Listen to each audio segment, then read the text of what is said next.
और नो?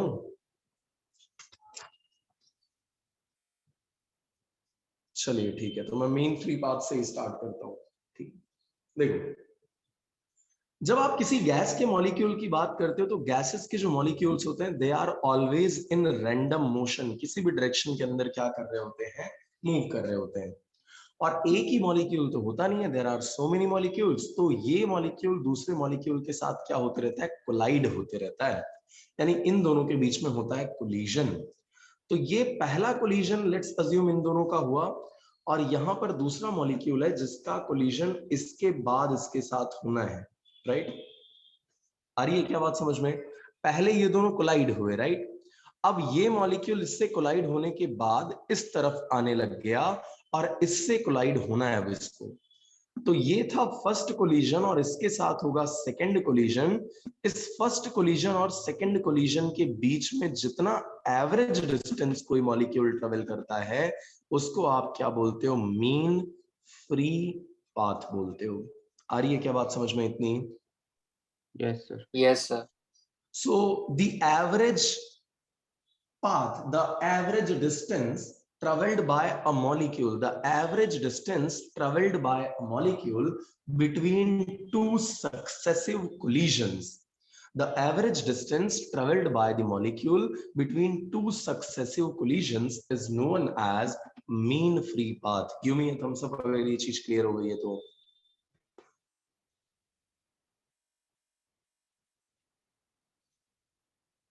चलिए बहुत बढ़िया, संतृप्त? Yes sir. ओके ओके ठीक है। सो ये सिचुएशन है। अब मान लो पहला जो मॉलिक्यूल है, द फर्स्ट मॉलिक्यूल, वो जितना फ्री पाथ ट्रेवल करता है दैट इज L1, दूसरे मॉलिक्यूल ने L2, ऐसे ही nth मॉलिक्यूल ने कितना पाथ ट्रेवल किया फ्रीली, Ln जितना ट्रेवल किया। तो मैं अगर मीन फ्री पाथ निकालना चाहता हूं तो मुझे इन सभी पाथ का क्या निकालना पड़ेगा, एवरेज निकालना पड़ेगा। That is L1 plus L2 plus L3, कहां तक आ जाएगा, Ln तक, एंड डिवाइडेड बाय क्या हो जाएगा, n हो जाएगा। Clear? So this is what you call as mean free path. इसको आपने नाम दिया हुआ है मीन फ्री पाथ का, राइट? चलिए अब इसके बाद की कहानी को हम समझते हैं कि इसका डेरिवेशन कैसे करोगे। तो इसके डेरिवेशन के लिए दो बहुत ही इंपॉर्टेंट अजम्पशंस आपको करने हैं, दो बहुत ही इंपॉर्टेंट चीजें अज्यूम कर लेनी है। पहला अजम्पशन आपका ये होगा कि ऑल द स्फीयर्स, यानी all the molecules of gas are spheres. Okay, ये सारे के सारे स्फेरिकल फॉर्म में होते हैं। ओके, दूसरा अजम्पशन क्या करना है वो बहुत खास है, and that is the molecule under consideration. जिस मॉलिक्यूल को आप देख रहे हो उसको छोड़ करके बाकी सबको रेस्ट में कंसिडर करना है। क्या ऐसा पॉसिबल है? Answer is no, never. ऐसा हो नहीं सकता है कि गैस के बाकी सारे मॉलिक्यूल रुके हुए हों और एक मॉलिक्यूल भाई की तरह चलते चला जाए, ऐसा नहीं हो सकता है। लेकिन वो हम अज्यूम कर रहे हैं, इसलिए ये हमको मेंशन करना पड़ेगा कि the molecule under consideration is the only molecule which is moving. All the other molecules are at rest. सारे के सारे molecules rest में हैं except one which is under consideration. आ रही है क्या आपको बात समझ में इतनी? तो दो चीजें यहां आपको बहुत क्लियर कर लेनी है। एक तो कि सारे मॉलिक्यूल्स जो गैस के हैं वो किस शेप के हैं, तो भाई स्फेरिकल हैं वो। और दूसरी चीज जो आपको एकदम क्रिस्टल क्लियर करके रख लेना है, that is the molecule under consideration is the only molecule which is moving, all the other molecules are at rest. अगला कंसिडरेशन क्या करना है? अगले कंसिडरेशन में आपको एक स्फीयर जो है, एक सिलिंड्रिकल पाथ अज्यूम करना है। So this is the cylindrical वे।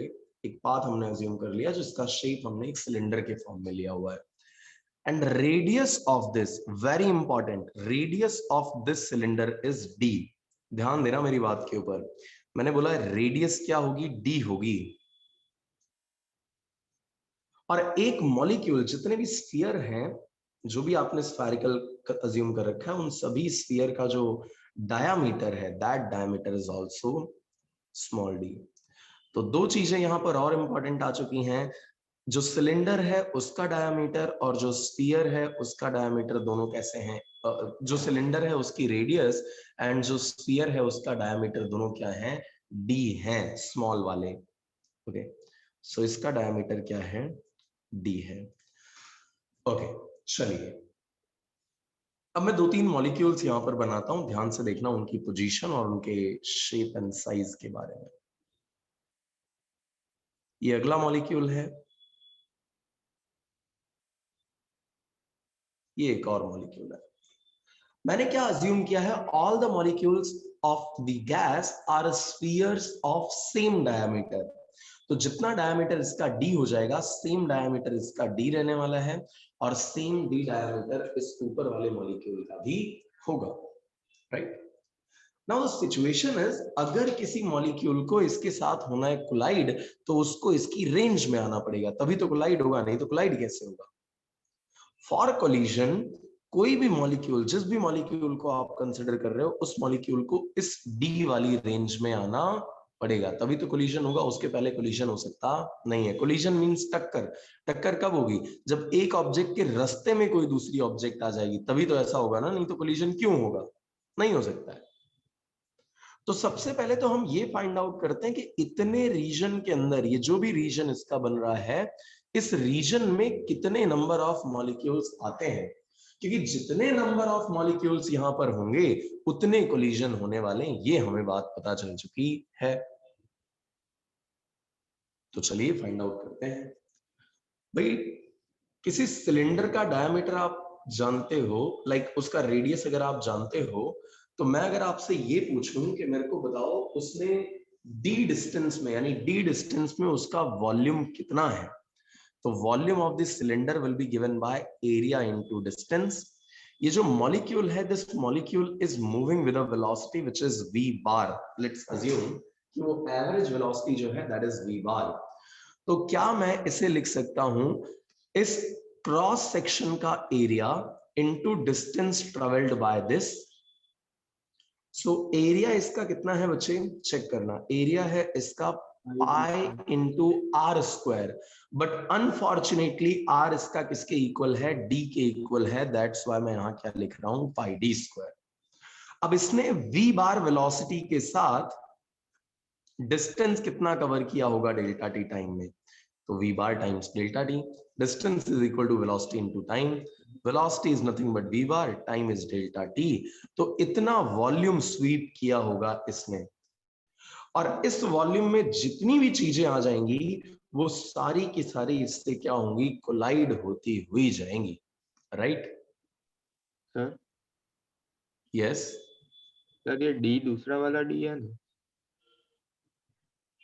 ये डी जो है वो डिस्टेंस है, ये डी डिस्टेंस है, और ये जो डी है that is diameter of the cylinder, ये सिलेंडर का डायमीटर, और ये डिस्टेंस वाला डी है, right. So area into distance, यहां मैं मेंशन भी कर देता हूं, this D stands for distance, right. चलिए okay, let's assume one more thing, that unit volume में इसके small n molecules है, there are small n number of molecules in unit volume। तो यूनिट वॉल्यूम में मैंने आपको मेंशन कर दिया है स्मॉल n जितने मॉलिक्यूल्स हैं, यूनिट वॉल्यूम में अगर स्मॉल n मॉलिक्यूल वॉल्यूम में कितने हो जाएंगे, total number of molecules is equal to v into small n। So that can be written as v की वैल्यू ये रही, pi D square average velocity into delta t into क्या हो जाएगा n, ये हो जाएगी कैपिटल N की वैल्यू। अब ये मिल गया आपको नंबर ऑफ मॉलिक्यूल्स, जितने नंबर ऑफ मॉलिक्यूल्स हैं उतने क्या कोलिजन होंगे, मतलब इतने कोलिजन तो पक्का हो ही रहे हैं, ये तो श्योर वाली बात है, राइट।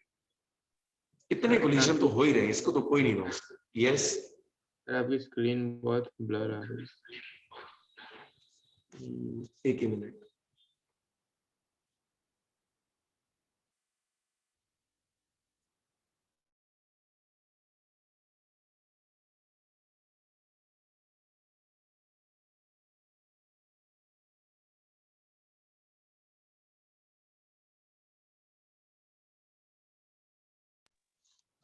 अभी क्लियर है क्या हर्ष? हाँ सर। ओके चलिए। So total number of molecules will be this much, इतने तो मॉलिक्यूल्स हो जाएंगे। और मैंने आपको बताया जितने मॉलिक्यूल्स उतना ही क्या होने वाला है, कोलिजन होने वाला है। अब इस डेल्टा टी को जरा इस तरफ ले आना, इस डेल्टा टी से इसको डिवाइड कर देना। सो नंबर ऑफ कोलिजन्स आपको मिल चुके हैं, number of collisions is equal to this much, delta T से डिवाइड कर दो। So number of collisions by delta t is equal to pi d square average velocity into small n। अब इसका meaning क्या है जरा समझना इस चीज को। यूनिट टाइम में कितने कोलिजन हो रहे हैं, एक सेकंड में कितने कोलिजन हो रहे हैं, इतने कोलिजन हो रहे हैं। यानी कि इतने कोलिजन होने के लिए कितना टाइम लग रहा है, बताओ इतने कोलिजन होने के लिए कितना टाइम लग रहा है। सो डेल्टा टी जितना टाइम लग रहा है, यस और नो, राइट? या ऐसा मैं बोल सकता हूं कि इतने कोलिजन होने के लिए number of collisions divided by delta T, इसका मतलब ये हो गया कि this much amount of collision is occurring in 1 second, एक सेकेंड में इतने कोलिजन हो रहे हैं, राइट? चलिए तो मैं इसको यहां मेंशन करता हूं इस बात को कि 1 सेकेंड में number of collisions in 1 second, या pi D square N average velocity, इतने के लिए कितना टाइम लग रहा है, 1 सेकेंड का टाइम लग रहा है। तो मेरे को आप ये बता सकते हो एक कोलिजन के लिए कितना टाइम लगेगा? अगर इतने कोलिजन के लिए 1 सेकेंड लग रहा है तो एक कोलिजन के लिए कितना टाइम लगेगा? 1 by pi d square n into v bar। बहुत बढ़िया, 1 by pi D square N into average velocity. ये हो जाएगा टाइम टेकन फॉर 1 कोलिजन, एक कोलिजन के लिए एवरेज जितना टाइम लग रहा है वो इतना है। और इसको आप बोलोगे relaxation time represented by tau. सुनना मेरी बात को ध्यान से, टाउ का मीनिंग क्या है? The time interval between two consecutive collision, पहली टक्कर हुई उससे दूसरी टक्कर होने में, फर्स्ट कोलिजन उससे दूसरा कोलिजन होने में जितना टाइम निकलता है उसी को आप क्या बोलते हो, relaxation time. So the average time elapsed between two consecutive collisions, the average time elapsed between two consecutive collisions is what you call as relaxation time. उसको ही आपने क्या बोला हुआ है, रिलैक्सेशन टाइम बोला हुआ है, राइट? और उसको हम रिप्रेजेंट कर रहे होते हैं, उसको हम किससे रिप्रेजेंट कर रहे होते हैं, टाउ से रिप्रेजेंट कर रहे होते हैं। So tau is equal to 1 upon pi D square N times average velocity. अब इसका मतलब ये हुआ कि पहला कोलिजन से लेकर के दूसरे कोलिजन में इसने टाउ जितना टाइम लिया। एवरेज वेलोसिटी कितनी है, v बार, तो v बार एवरेज वेलोसिटी है, टाइम जो लग रहा है वो टाउ जितना है, तो डिस्टेंस कितना कवर हो रहा होगा? Average distance traveled by this molecule will be given by average velocity into average time between two consecutive collisions, right? So that will be mean free path is equal to mean free path, that is equal to, बताओ क्या हो जाएगा, average velocity into time, average velocity कितनी आई है वो तो v बार ही है, tau की वैल्यू क्या है, 1 upon pi D square N average velocity, ये और ये cancel, so answer will be 1 by pi N D square, ये आपका मीन फ्री पाथ है। लेकिन इसमें एक चीज आपने कंसिडर कर रखा था कि बाकी और जितने भी मॉलिक्यूल्स हैं वो सारे किसमें होंगे, रेस्ट में होंगे। लेकिन एक्चुअल में ऐसा होता नहीं है, ऐसा कुछ भी नहीं होता एक्चुअल में। एक्चुअल में तो बाकी सारे भी क्या कर रहे होते हैं, रैंडम मोशन कर रहे होते हैं। तो उस रैंडम मोशन में कोलिजन होता जाएगा, टक्कर होती जाएगी, और इस कोलिजन की वजह से ये जो मीन फ्री पाथ है वो कंपैरेटिवली इसके आइडियल के कंपैरिजन में थोड़ा कैसा आता है, कम मिलता है। ये डिस्टेंस जितना ज्यादा यहाँ पे बता रहा है उतना ज्यादा डिस्टेंस हमको नहीं मिलता, उससे थोड़ा कम मिलता है। प्रैक्टिकली जब हमने पाया तो प्रैक्टिकली ये वैल्यू आती है 1/1.414 पाई एन डी स्क्वायर। इसको मैथ्स के बड़े बड़े विद्वान √2 के नाम से जानते हैं। तो इसको आपको लिख देना है 1/√2 pi N D square practically.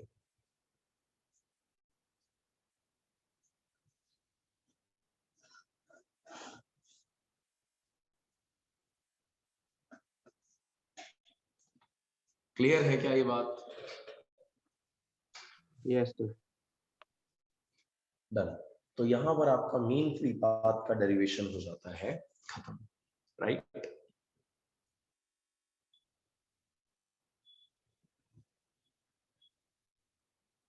चलिए, तो आई थिंक हम 14th चैप्टर के मिड में कहीं पहुंच चुके थे, राइट? लास्ट सेशन पे आई थिंक मैं आ चुका था। लास्ट सेशन पे कि वो उसका सिंपल पेंडुलम के लिए टाइम पीरियड निकालना बाकी था। सर पेंडुलम बाकी था। ओके ओके, पेंडुलम पे आ चुके थे, राइट? तो पहले तो ये सिंपल पेंडुलम होता क्या है वो समझ लेते हैं, फिर उसका टाइम पीरियड निकाल लेते हैं, ठीक है? सो एक आइडियल सिचुएशन आपको अज्यूम करनी है जिसके अंदर एक स्ट्रिंग है। स्ट्रिंग है, इसके कुछ फीचर्स हैं इस स्ट्रिंग के। तो भाई पहला फीचर तो ये है कि ये फ्लेक्सिबल है, दूसरा इन इलास्टिक है, इन इलास्टिक है, एंड थर्ड जो है दैट इज वेटलेस है, वेटलेस है। फ्लेक्सिबल है, इन इलास्टिक है एंड वेटलेस है, ऐसी स्ट्रिंग है हमारे पास, ठीक है? चलिए अब समझते हैं क्या होगा। अगर इस स्ट्रिंग के साथ एक छोटा सा बॉब अगर आपने हैंग कर दिया और इसको थोड़ा सा डिस्प्लेस कर दिया, तो ये जिस तरीके का मोशन करेगा, राइट, ये जिस तरीके का मोशन करेगा वो होगा सिंपल हार्मोनिक मोशन।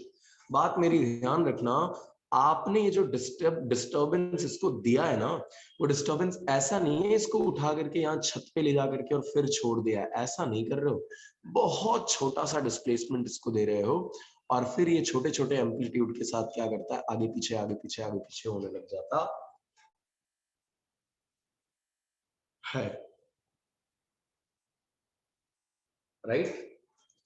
तो लेट्स अज्यूम कि किसी एक इंस्टेंट के ऊपर मैंने इसको बहुत ही छोटे एंगल थीटा जितना क्या कर दिया है, डिस्प्लेस कर दिया। बहुत ही छोटा सा एंगल है, थीटा से हमने इसको क्या कर दिया है, डिस्प्लेस कर दिया है। तो पहले तो इसका फ्री बॉडी डायग्राम बना लेते हैं। इसका जो मास है दैट इज स्मॉल m, तो mg इसका लग रहा होगा वर्टिकली डाउनवर्ड डायरेक्शन में। ये एंगल आपका हो जाएगा theta because this line and this line are parallel to each other, और वो एक ही लाइन है जो इसको इंटरसेक्ट कर रही है। सो ये दोनों हो जाएंगे इक्वल एंगल्स। थीटा ये हो गया, थीटा ये हो गया। सो दिस थीटा, इस थीटा के हिसाब से इसका ये कंपोनेंट हो जाएगा mg cos थीटा, सामने वाला कंपोनेंट क्या हो जाएगा, mg sin theta. Got it? mg cos theta and mg sin theta. अब यस मुझे सर। ये सोच करके आप बताओ कि यहाँ पे बॉडी को उसकी मीन पोजीशन में लेके जाने का काम कौन कर रहा होगा, mg cos थीटा या mg sin theta? mg sin theta. बहुत बढ़िया, mg sin थीटा करेगा, सही है। अच्छा, यानी कि रीस्टोरिंग फोर्स जो है that will be equal to mg sin theta.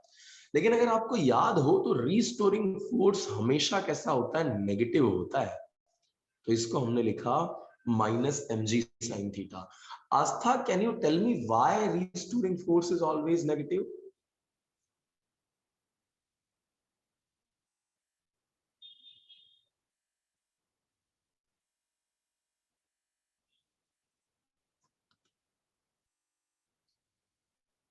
Harsh? Sir क्योंकि वो ओरिजिनल कॉन्फ़िगरेशन में लाने की कोशिश करेगा तो डिस्प्लेसमेंट के ऑपोजिट लगेगा। बहुत बढ़िया, डिस्प्लेसमेंट के ऑपोजिट लगता है, इसी वजह से वो हमेशा कैसा रहता है, नेगेटिव रहता है। So F restoring is equal to हो गया minus m g sine theta. और ये जो एम जी साइन थीटा लग रहा है, अगर इस स्ट्रिंग की लेंथ है एल, तो क्या इसका टॉर्क मैं डिटरमाइन कर सकता हूं? Can I do that? कर सकते हैं ऐसा? Yes sir. So that restoring torque will be equal to minus mg sin theta into हो जाएगा L, that means minus mgl sin theta। ये रिस्टोरिंग टॉर्क की वैल्यू है। अच्छा, मैंने आपको बताया था शुरू में ही कि ये एंगल बहुत छोटा होता है, बहुत ज्यादा इसको आपको डिस्प्लेस नहीं कराना होता है। ऐसा नहीं इसको छत पे ले जा करके फिर छोड़ दिया, ये नहीं करना होता। छोटा डिस्प्लेसमेंट, छोटा एंगुलर डिस्प्लेसमेंट यानी थीटा इज क्या है, बहुत स्मॉल। थीटा क्या हो जाएगा, बहुत स्मॉल हो जाएगा। And when theta is very small, तो हम साइन थीटा को किसके इक्वल लिख देते हैं, थीटा के इक्वल लिख देते हैं। So this can be written as minus mgl times theta. ये है आपका restoring torque. I am calling this as equation number 1। Seventh chapter के अंदर आपने एक इक्वेशन पढ़ रखी है, torque is equals to I times alpha. Torque is equals to I times alpha, पढ़ा है क्या?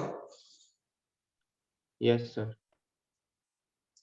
और इसी चैप्टर में एंगल जो एक्सेलरेशन था हमारा, लीनियर एक्सेलरेशन, उसका एक एक्सप्रेशन मैंने आपको डिराइव करवाया हुआ है।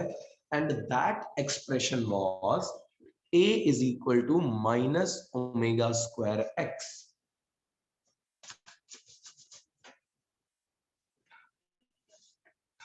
सो क्या मैं सेम लॉजिक से alpha is equal to minus omega square theta बोल सकता हूं? Yes sir. अरे यार, लीनियर मोशन के अंदर जो एक्सेलरेशन का काम होता है, एंगुलर मोशन के अंदर या रोटेशनल मोशन में वो काम कौन कर रहा होता है, अल्फा कर रहा होता है। तो अल्फा की जगह पर मैं क्या रिप्लेस कर दूंगा, माइनस ओमेगा स्क्वायर थीटा। और आई तो हमारा है ही, तो ये आई हमने रहने दिया। ठीक है, this is your equation number 2। जरा देखो, ये है आपका रिस्टोरिंग टॉर्क की वैल्यू, और ये है tau is equal to I alpha. Equation 1 and 2 को इक्वेट कर दो। So this will be minus omega square theta into I is equal to minus mgl into theta. Theta से थीटा कैंसिल, और यहां से जो हमारी वैल्यू होगी दैट माइनस से minus cancel. Omega square is equal to mgl divided by I. और I का एक जनरल फॉर्मूला होता है mr स्क्वायर, यहाँ रेडियस L के इक्वल है, that's why this will be ml square. So this will be mgl divided by ml square. एक L से एक L कैंसिल, m से m cancel, answer will be g by L। Omega is equal to होता है 2 पाई divided by t, और यहाँ omega is equal to क्या आया है, under root of g by L। तो अगर मैं इसको इक्वेट करने को बोलता हूँ 2 पाई बाय कैपिटल T से, so that will be equal to under root of g by capital L। Capital L इधर, g इस तरफ, so capital T is equal to हो जाएगा 2 pi under root of L by g। ये time period का equation हो गया। Doubt किसी को? भाई पूछो अगर कोई दिक्कत आ रही है तो।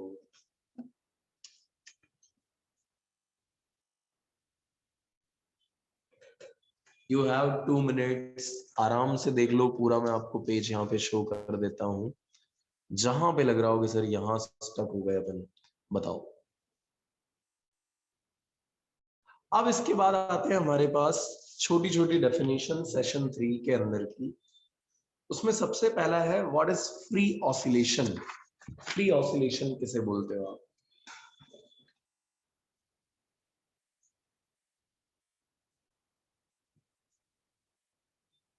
Free oscillation, right. तो 14.3 के पहले टॉपिक की मैं बात कर रहा हूँ। डेफिनेशन दी हुई है फ्री ऑसिलेशन की। अगर आपके पास कोई एक ऐसी बॉडी है जो ऑसिलेशन कर सकती है, ओके, तो लेट्स अज्यूम ये है आपके पास वो पेंडुलम, ये ऑसिलेट कर सकता है, राइट, ये ऑसिलेट कर सकता है। तो जब ये ऑसिलेट कर सकता है और इसको आपने थोड़ा सा डिस्प्लेस कर दिया, थोड़ा सा डिस्प्लेस कर दिया इसकी मेन पोजीशन से, इसकी जो इक्विलिब्रियम की पोजीशन थी वहां से थोड़ा सा आपने इसको क्या कर दिया, डिस्प्लेस कर दिया। तो जैसे ही आप इसको डिस्प्लेस करके छोड़ देते हो, ये अपनी ही फ्रीक्वेंसी से क्या करने लग जाता है, सिंपल हार्मोनिक मोशन या ऑसिलेट करने लग जाता है, और इसको ही आप क्या बोलते हो, फ्री ऑसिलेशन बोलते हो। अब ध्यान रखना, इसके अंदर हम किसी भी टाइप के रेजिस्टिव फोर्स को कंसिडर नहीं कर रहे हैं। Resistive force in the sense कि यहाँ पे एयर है ऐसा कुछ हम कंसिडर नहीं कर रहे हैं कि एयर है या कोई मटेरियल मीडियम है, कुछ भी नहीं कंसिडर कर रहे हैं। तो अगर आप कुछ भी नहीं कंसिडर करोगे तो बच्चे होगा क्या कि ये जितनी एनर्जी आपने इनिशियली सप्लाई करी थी, उस एनर्जी से जो एम्पलीट्यूड बन जाएगा वो एम्पलीट्यूड कभी भी चेंज नहीं होगा।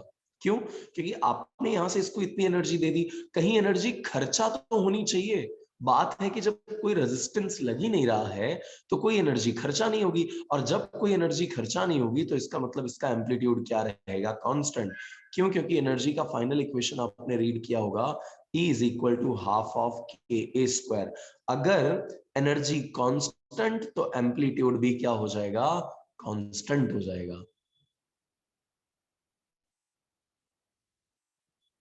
Okay, yes sir. Yes sir. अरे आ रही है क्या मेरी आवाज आप लोगों को? Yes sir. Yes sir.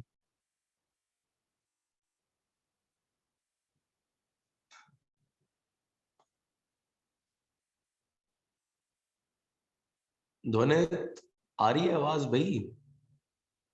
Yes sir.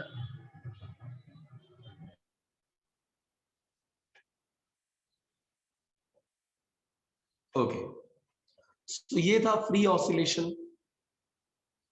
Free oscillation के अंदर एज आई टोल्ड यू, अगर कोई रेजिस्टिव फोर्स नहीं है तो in the absence of resistive forces energy हो जाती है कांस्टेंट, और इसी वजह से एम्पलीट्यूड भी क्या हो जाता है, कंप्लीटली कांस्टेंट हो जाता है। It doesn't change with time, नहीं चेंज होता टाइम के साथ, right.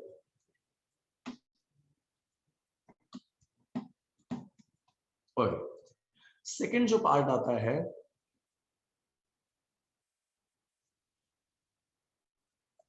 That is damped oscillation. क्या होता है डैम्ड ऑसिलेशन? तो मान लीजिए इसी को आपने ले जा करके वाटर के अंदर रख दिया, और वाटर के अंदर ले जा करके रख के फिर इसको थोड़ा सा डिस्प्लेस करके और फिर ऐसे छोड़ दिया। आप पाओगे कि वाटर इसके ऊपर क्या करने लगेगा, रेजिस्टिव फोर्स लगाने लगेगा।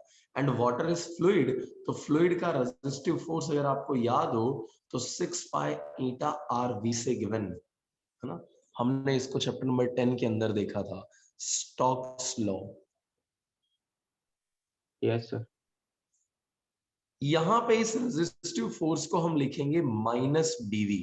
इस बात को समझ लेना, इस रेजिस्टिव फोर्स को हम क्या लिखेंगे, minus BV, where B is a constant. Minus क्या बता रहा है कि इस फोर्स का नेचर मोशन को अपोज करने वाला है, रेजिस्टिव फोर्स है वो रिप्रेजेंट कर रहा है ये माइनस।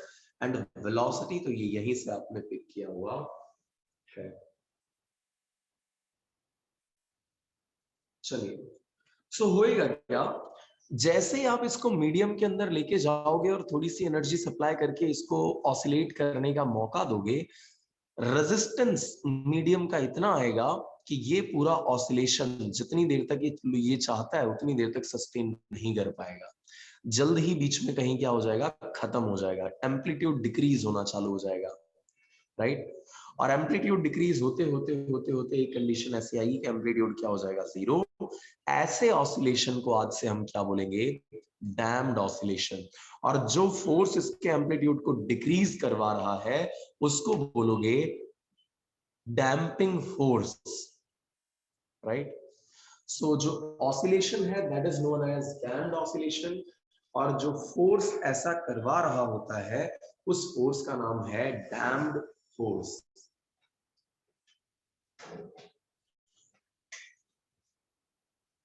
अब ये जो डैम्ड फोर्स की मैंने आपसे बात करी, ये डैम्ड फोर्स बेसिकली क्या काम कर सकता है?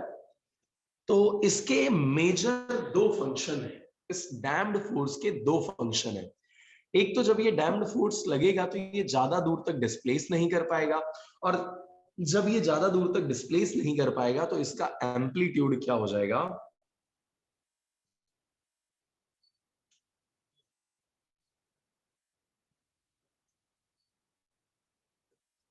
एम्पलीट्यूड डिक्रीज हो जाएगा। सिमिलरली जब ये ज्यादा दूर तक जा नहीं पाएगा, एम्पलीट्यूड ज्यादा नहीं हो पाएगा, रेजिस्टिव फोर्स लगने चालू हो जाएंगे, तो उस टाइम पर एक कंडीशन और ऐसी बनेगी कि जिसके अंदर उसकी फ्रीक्वेंसी भी क्या होने लग जाएगी? रिड्यूस होने लग जाएगी। सो फ्रीक्वेंसी और एम्पलीट्यूड दोनों ही इस रेजिस्टिव फोर्स की वजह से क्या हो जाते हैं? रिड्यूस हो जाते हैं, राइट? सो दो इफेक्ट इसके अपने को देखने को मिलते हैं। डैम्पिंग फोर्स क्या है?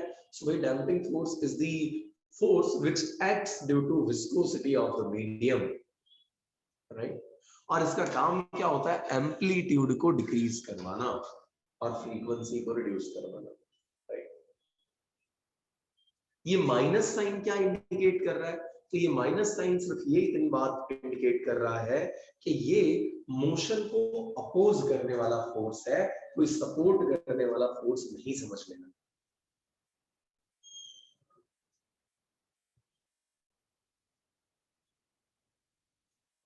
चलिए, तो एक इक्वेशन हमें डिराइव करनी है डैम्प्ड ऑसिलेशन के लिए, जिसको आप बोलते हो simple harmonic, like damped oscillation के लिए डिफरेंशियल इक्वेशन। तो चलिए डिराइव करते हैं डैम्प्ड ऑसिलेशन की इक्वेशन। एक इक्वेशन आपने डिराइव किया हुआ था d2x divided by dt2 plus k by m times x is equal to 0। याद है क्या आपको ऐसा? Yes sir. गुड। ये थी differential equation of simple harmonic motion. इसका सॉल्यूशन आता था x is equal to a cos omega t plus phi, right? ये इसका सॉल्यूशन होता था। ऐसे इस डैम्ड के लिए भी हमें क्या निकालना है? पहले तो इक्वेशन डिराइव करनी है। इक्वेशन मिल जाएगी तो हम उसके सॉल्यूशन की तरफ आगे बढ़ेंगे। तो पहले तो इक्वेशन डिराइव कर लेते हैं। तो पहला, इसके ऊपर एक रीस्टोरिंग फोर्स एक्ट कर रहा होगा, तभी तो ऑसिलेशन हो रहा है, और वो restoring force will be equal to minus of K X, ठीक है?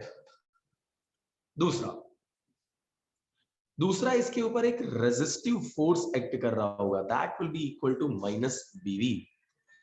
अब आपको पता होना चाहिए by second law of motion net force acting on object is given by mass times acceleration, और ये हो जाएगा Fr प्लस F रेजिस्टिव के एडिशन के,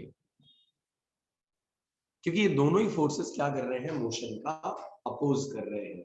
रेजिस्टिव वाला भी चाहता है कि ये मीन पोजीशन में आ जाए, और ये जो रीस्टोरिंग है ये तो मीन पोजीशन में लाने का काम कर ही रहा है। इन शॉर्ट इन दोनों की डायरेक्शन है सेम, और दोनों की डायरेक्शन सेम है, इसीलिए net force will B given bye Fr plus F resistive. चलिए, अब थोड़ा इसको और सिंप्लीफाई करना चालू कर देते हैं। MA can be written as minus kx minus bv, दोनों टर्म्स को इस तरफ ले आओ। तो MA plus kx plus bv is equal to 0। सबको अब यहाँ पे सारे को x के टर्म्स में मैं चेंज कर रहा हूँ, तो ये हो जाएगा m d2x अपॉन dt2। अरे यार, एक्सेलरेशन को क्या लिख सकता है तू? Double differentiation of position vector. Yes sir. ये bv इसके बाद लिख रहा हूं, velocity is nothing but first differentiation of position plus kx is equal to क्या हो जाएगा? 0। ये है differential equation of damped oscillation. जैसे इसका सॉल्यूशन ये आता था, वैसे इसका सॉल्यूशन कुछ अलग आता है, कुछ चेंज होकर के आता है। क्या चेंज है वो सुन लो। Change is x is equal to a dash, x is equal to a dash cos omega dash t plus phi। ये इसका इक्वेशन है। So x is equal to a dash cos omega dash t plus phi, ये equation है जो act करता है as a solution for this equation, इस equation के लिए एज ए सॉल्यूशन बिहेव करता है। अब इसमें कुछ चीजें आपको नई दिख रही होंगी, यहाँ a था, यहाँ a डैश है, तो ये a डैश किसके इक्वल होता है? तो a dash is nothing but it is equal to capital A e की power minus bt by 2m, and this omega dash, omega की इक्वेशन आप लोगों को याद होगी k बाय m हुआ करती थी, लेकिन अब ये k बाय m नहीं रहेगा, अब ये हो जाएगा k by m minus b square by 4m square, ये हो जाएगी ओमेगा डैश की इक्वेशन। सॉल्यूशन कहां से आया? You no need to worry about that, but क्या आया वो आपको याद रखना पड़ेगा, इसके बी केयरफुल। ये इक्वेशन हो जाएगी, इसकी a डैश की वैल्यू मिल गई है, ओमेगा डैश की वैल्यू बताती है। That's it for damped oscillation, nothing else, और कुछ आपको इसमें पढ़ने की जरूरत नहीं है। अब एक चीज इसमें अगर आपने ध्यान से नोट करी हो तो दैट इज ये जो एम्पलीट्यूड है वो एक्सपोनेंशियली डिक्रीज हो रहा है। चेक करना, ए डैश जो है यानी एम्पलीट्यूड जो है that is decreasing exponentially, right? तो जब आप इसका ग्राफ बनाते हो तो उस ग्राफ में भी ये चीज आपको मेंशन करना पड़ता है कि भाई जो वैल्यू है वो एक्सपोनेंशियली डिक्रीज हो रही है। चलिए देखते हैं कैसे।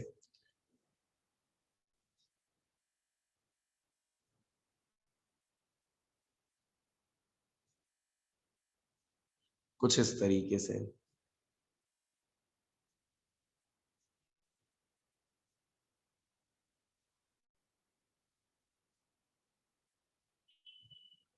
ये थोड़ा ज्यादा ऊपर हो गया, इसको ऐसे बना देते हैं। यस, अभी ठीक है। सो कुछ इस तरीके का आपको डिस्प्लेसमेंट वर्सेस टाइम का ग्राफ बनाना पड़ेगा। ये है आपका डिस्प्लेसमेंट एक्सिस और ये है आपका टाइम एक्सिस, राइट? ये पार्ट नहीं है। सो इस तरीके का आपको एक ग्राफ बना करके देना पड़ेगा एम्पलीट्यूड के लिए। क्यों ऐसा हो रहा है? क्योंकि रेजिस्टिव फोर्स एक्ट कर रहा है ना। रेजिस्टिव फोर्स क्या कर रहा होता है? एनर्जी को डिक्रीज कराने का काम करता है। एनर्जी डिक्रीज होगी तो एम्पलीट्यूड भी क्या हो जाएगा? डिक्रीज हो जाएगा। क्यों? क्योंकि E is equal to total energy का फॉर्मूला आपने लिखा हुआ था हाफ ऑफ के ए स्क्वायर, ये था ना? Yes sir. Yes. So total energy की इक्वेशन में अगर एनर्जी रिड्यूस हो रही है तो एम्पलीट्यूड साथ में क्या हो जाएगा? रिड्यूस हो जाएगा। तो ये थी कहानी डैम्ड ऑसिलेशन की। अब ऑसिलेशन के दो और टाइप हैं जो इस चैप्टर के लास्ट कुछ टॉपिक्स में से एक हो जाएंगे। पहला जो आपको समझना है दैट इज मेंटेन्ड ऑसिलेशन।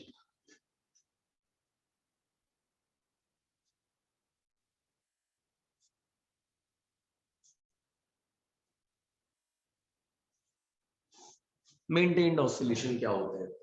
तो यार अगर तुमने कभी झूले वूले पे बैठे हो, तुम कभी झूले पे बैठे हो तो उस टाइम पर झूला एक बार जाने के बाद जब दोबारा आता है तो उसका एम्पलीट्यूड डिक्रीज हो चुका होता है, रिड्यूस हो चुका होता है उसका एम्पलीट्यूड, है ना? Yes sir. तो क्या करते हैं हम पीछे से किसी को बोलते हैं कि हमको थोड़ी एनर्जी दे दो, हमको थोड़ा धक्का मार दो ताकि हमारा एम्पलीट्यूड क्या रहे? मेंटेन्ड रहे। तो ऐसे ऑसिलेशन को आप क्या बोलते हो? मेंटेन्ड ऑसिलेशन बोलते हो।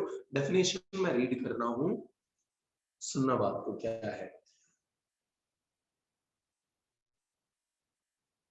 If you are supplying continuous energy to an oscillating body, okay, to maintain its amplitude, if you are continuously supplying energy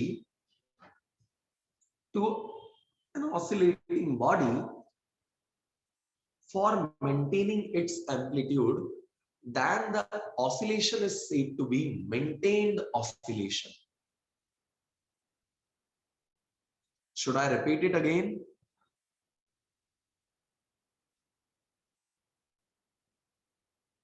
अरे दोबारा बोलना चाहिए क्या इसको? Yes sir.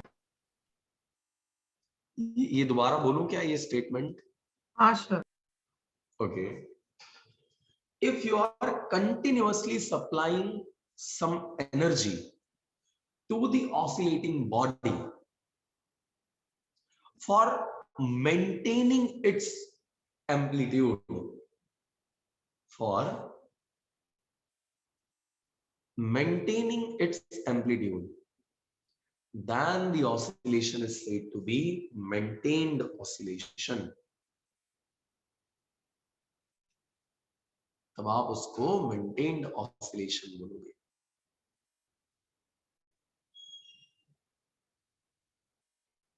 चलिए, एग्जाम्पल मैंने आपको दे दिया था कि एक बच्चा जब वो स्विंग के ऊपर बैठा हुआ होता है तो आप उसको कंटिन्यूअसली एनर्जी फीड कर रहे होते हो।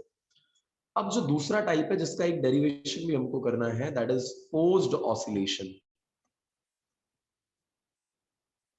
फोर्स्ड ऑसिलेशन जो मेंटेन्ड ऑसिलेशन था उसी के जैसी डेफिनेशन है फोर्स्ड ऑसिलेशन की। तो सुनना क्या है situation, when any damped oscillation, damped oscillation क्या होता है, उसके अंदर एम्पलीट्यूड कंटिन्यूअसली क्या हो रहा होता है, डिक्रीज, राइट। तो when a damped oscillation is provided with some periodic force, अगर कोई डैम्ड ऑसिलेशन है आपकी नजर में और आप उसमें कोई पीरियोडिक फोर्स ला करके ऐड कर देते हो जो एक पीरियड के बाद उसके ऊपर एक्ट करना चालू कर देता है, अभी थोड़ी देर में आएगा, फिर वो लग जाएगा, फिर थोड़ी देर बाद लगेगा, फिर थोड़ी देर बाद फोर्स लगेगा।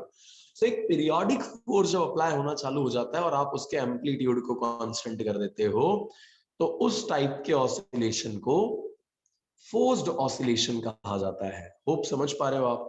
यहां आपको कंटिन्यूअसली एनर्जी देनी थी, you have to give continuous energy to these type of oscillations. यहां आपको एक पीरियड के बाद फोर्स अप्लाई करना है, right. So you have to apply some force after a regular interval of time, तो वो हो जाएगा आपका फोर्स्ड ऑसिलेशन। और अगर आप कंटिन्यूअसली एनर्जी सप्लाई करते जा रहे हो तो वो क्या हो जाएगा, मेंटेन्ड ऑसिलेशन हो जाएगा। क्लियर है क्या ये बात? Yes sir. ओके, चलिए। सो अब इसका एक हम डिफरेंशियल इक्वेशन डिराइव करने जा रहे हैं। तो मैंने आपको बताया कि ये जो फोर्स होता है, मतलब ये जो ऑसिलेशन है, ये किस टाइप के लिए आपने बताया हुआ है, डैम्प्ड के लिए बताया हुआ है ना? Yes sir. बिल्कुल सही। तो उस डैम्ड वाले की अगर मैं फोर्स की आपसे बात करूं तो पहली सिचुएशन तो ये है कि इसमें कितने फोर्सेस आ रहे हैं। पहला फोर्स है restoring force, that is -kx। दूसरा फोर्स है रेजिस्टिव फोर्स, रेजिस्टिव फोर्स क्या हो जाएगा, -bv हो जाएगा। तीसरा फोर्स ये है जो पीरियोडिक आप अप्लाई कर रहे हो, हर पीरियड के बाद आप अप्लाई करते जा रहे हो। लेट्स अज्यूम कि वो जो पीरियोडिक फोर्स अप्लाई हो रहा है सप्लायर से, that periodic force is F0 cos omega dt, F0 cos omega dt। Omega D क्या है, it is known as driving frequency, driving frequency. So F is equal to F0 cos omega dt, इसको आप बोलते हो, omega D को driving frequency बोलते हो। ये फोर्स आप कंटिन्यूअसली सप्लाई कर रहे हो। तो नेट फोर्स अगर मैं आपसे पूछूं तो this can be given by resistive वाला force plus restoring force plus ये जो फोर्स हमने पीरियोडिक अप्लाई किया हुआ है वो। चलिए तीनों की वैल्यूज को ऐड कर देते हैं। Resistive force is nothing but -bv और रीस्टोरिंग फोर्स क्या है, माइनस का kx है, एंड F किसके इक्वल है, F0 cos ओमेगा dt के इक्वल है। And net force is given bye ma। सारे टर्म्स को, इन दोनों टर्म्स को इधर ले आओ। सो this will B m d2x divided by dt2 plus b v की जगह पर रिप्लेस कर दिया dx by dt plus kx that is equal to f naught cos omega dt, right? ये है differential equation of forced oscillations. ये forced oscillation के लिए क्या है? डिफरेंशियल इक्वेशन है।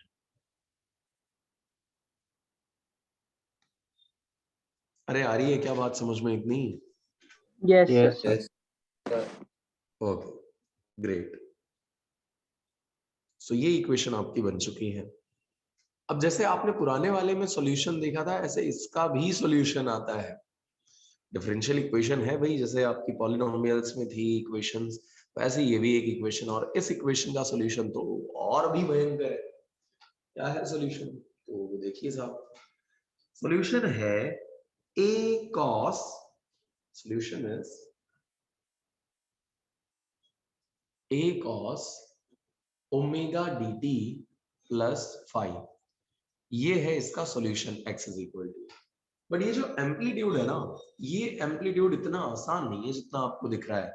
ये एम्पलीट्यूड बड़ा ही विचित्र है। दिस इज, जो फोर्स आपने लगाया है वो divided by under root of m square omega square minus driving frequency का स्क्वायर प्लस ड्राइविंग फ्रीक्वेंसी का स्क्वायर इनटू b स्क्वायर। ये है एम्पलीट्यूड का फॉर्मूला। तो भाई थोड़ा लंबा फॉर्मूला है, याद करना पड़ेगा आपको। The best way to do that is 2 से 3 बार लिख दो, नथिंग एल्स। किसी ने फुल कोर्स टेस्ट यार मेरे को लिख के भेजा नहीं, दैट्स टू सैड, बहुत गलत बात है।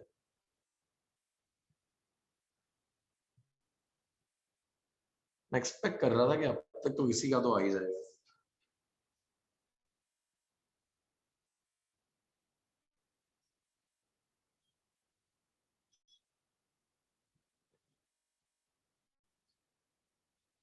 चलिए कोई बात नहीं।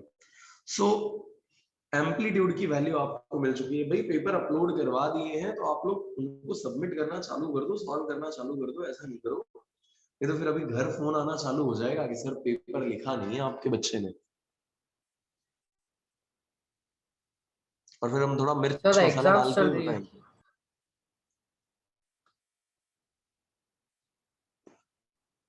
हृदय तेरी चल रही है ना यार, बाकियों की सबकी थोड़ी चल रही है यार। सर मैं तनय हूँ। Hello yes yes Anay.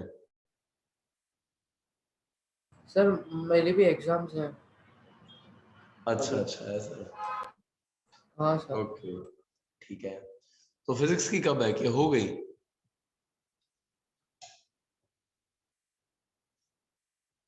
Sir Monday को है। फाइनल है ये, फाइनल हाँ एग्जाम है? हाँ सर, फाइनल है। वीडियोस तुमने देख लिए कि नहीं?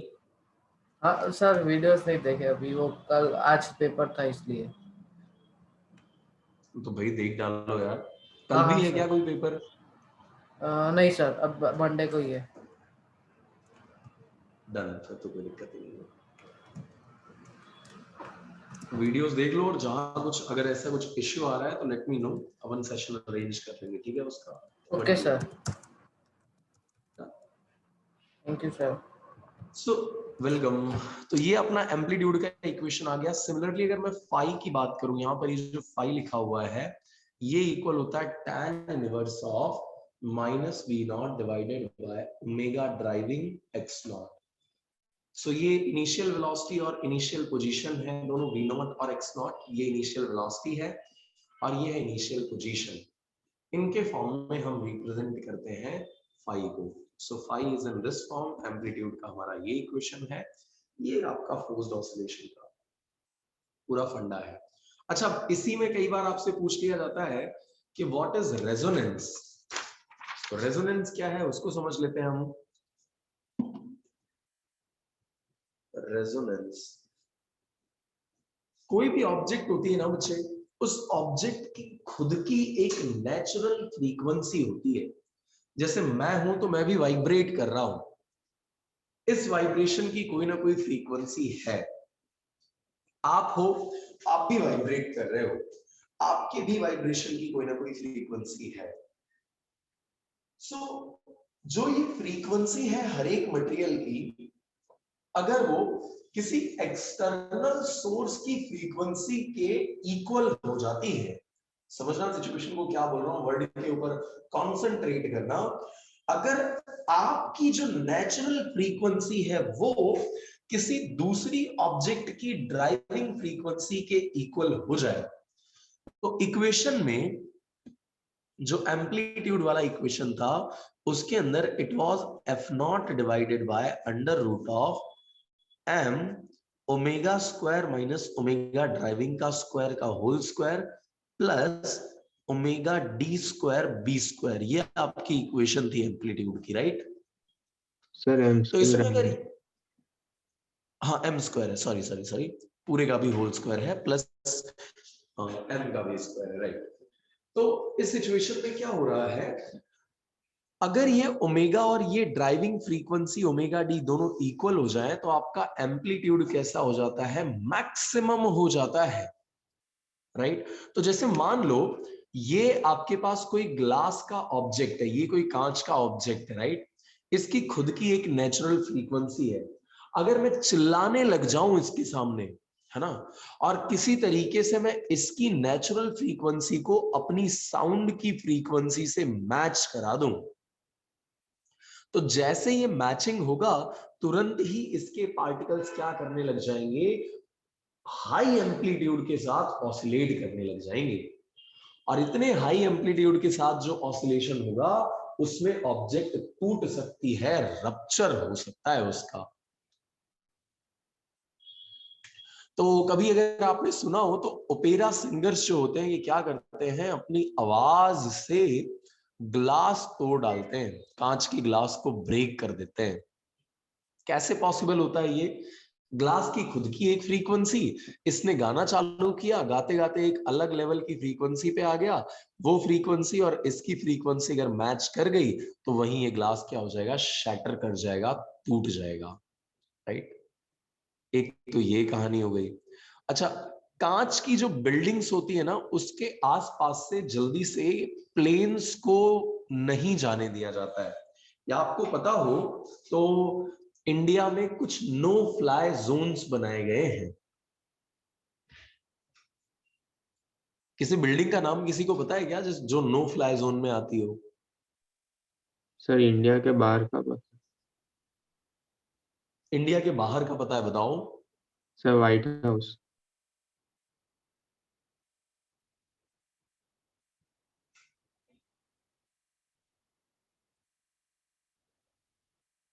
चलो मैं ही बता देता हूं। दुनिया के 7 वंडर्स में से एक ताजमहल के ऊपर से आप कभी भी कोई फ्लाइट उड़ा नहीं सकते हो। नो फ्लाई जोन है वो। क्यों पता है?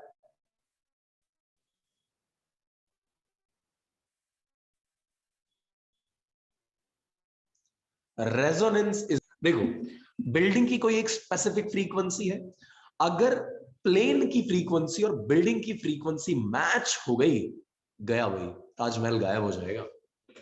तो जिसके ऊपर तुम इतना प्राउड लिए घूम रहे हो वो एक जहाज के उड़ने की वजह से गायब भी हो सकता है, इसीलिए उसको उड़ने दिया जाता नहीं।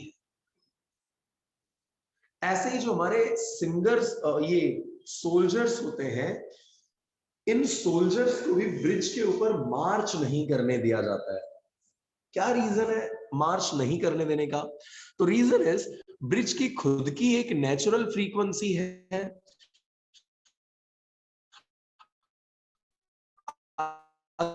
नेचुरल फ्रीक्वेंसी को इनके 1 to 2 यानी मार्च पार्ट्स की फ्रीक्वेंसी और ब्रिज की नेचुरल फ्रीक्वेंसी अगर किसी तरीके से मैच हो गई तो उस टाइम पर पूरा ब्रिज जो है वो ऐसे ऐसे यूं ब्रेक कर जाएगा, कोलैप्स कर जाएगा। हालांकि due to so many engineering devices और जो हम स्ट्रेंथ के मटेरियल्स यूज करते हैं, now it is a bit not possible, but फिर भी हम सेफ्टी के लिए सोल्जर्स को इस पर ब्रिजेस के ऊपर मार्च नहीं करने देते हैं, not allowed.